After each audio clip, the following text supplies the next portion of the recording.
और private sector को encourage करोगे, कुरियर वाला टाई पहन के आपको कुरियर दे जाएगा, पर दिल्ली में दे जाएगा, बंबई में दे जाएगा, अहमदाबाद में दे जाएगा। क्या वो कच्छ के अबड़ासा के एक छोटे गांव में वो कुरियर वाला डाक देने जाएगा?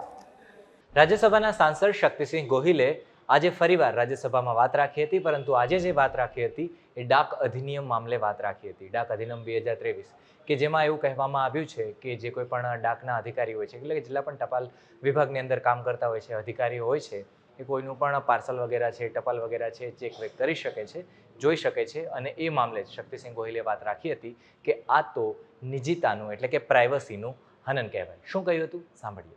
डाक सेवा उत्कृष्ट परिकृष्ट बनी, उसका इतिहास हजारों साल का है.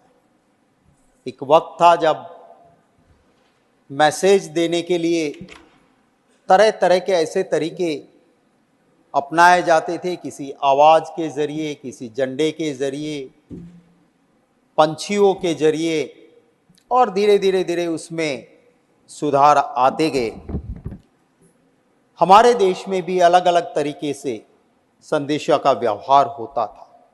150 साल पहले अंग्रेजों ने इनको एक रूप में परोने की कोशिश की और भारतीय डाक को एक नया रंग और रूप मिला. अंग्रेजों ने एक किया वो आवाम को फायदा पहुंचाने के लिए, या पब्लिक इंटरेस्ट ज्यादा नहीं था, उसका अपना खुद का इंटरेस्ट था, क्योंकि उनको इस देश में शासन करना था. उनका अपना एक हित था और व्यापारिक इंटरेस्ट भी था.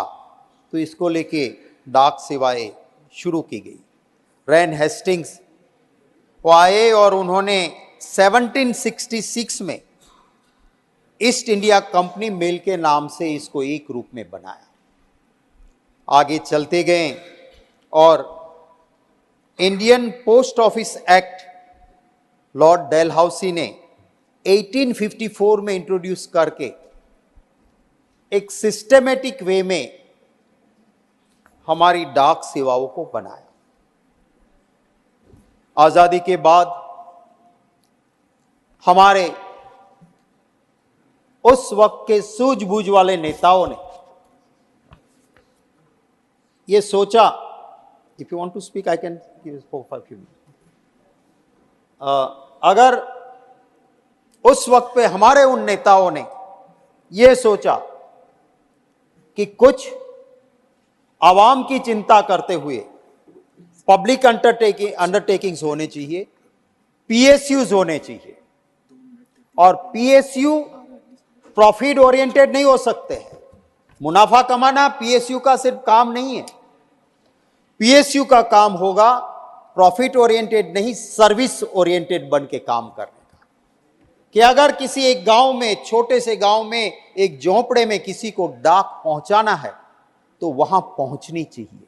वो सोच थी, और उसी सोच के चलते आजादी के बाद जो भी सरकारें बनी, उनकी एक दीर्घ दृष्टि थी कि इस डिपार्टमेंट को, इस पोस्टल सर्विसेज को इतना बेहतरीन बनाया साहब कि उपसभापति महोदय, आज हम फक्र के साथ कह सकते हैं कि दुनिया में सबसे बड़ी और सबसे बेहतरीन डाक सेवा कहीं पे है तो वो हमारे देश में है.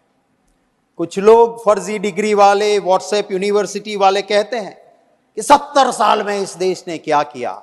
मैं कहता हूं देश ने ये करके दिया कि दुनिया की सबसे बड़ी, बेहतरीन, सबसे अच्छी डाक सेवा वो हमारे देश में बनी. वो विजन था. आज आप पीएसयू को मार दोगे और प्राइवेट सेक्टर को एनकरेज करोगे, कुरियर वाला टाई पहन के आपको कुरियर दे जाएगा, पर दिल्ली में दे जाएगा, बंबई में दे जाएगा, अहमदाबाद में दे जाएगा.